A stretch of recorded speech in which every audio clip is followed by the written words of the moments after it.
Ada panggil bapak kau ada mana? Ada bapak kau. Mana tak nak panggil bapak Rina macam bapak kau. Okey lah pujuk. Oh tu lah Rina. Tak, aku pun selalu je cakap bapak kau kan dia. Tapi dia tak pernah terasa. Dia mengharapkan yang selalu kau panggil dia elok kau. Tapi Rina macam tak tentu arah ni.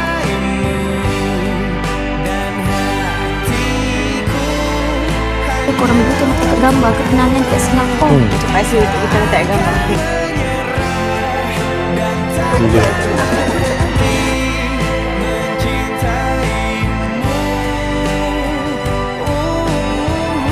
Kalau terasa kena nak kata otak kau. Tak pernah main phone. Apa dia? Kalau terasa kena nak kata otak kau. Kalau kena terasa, kalau terasa dia nak minta maaf. Dia boleh kat international tu.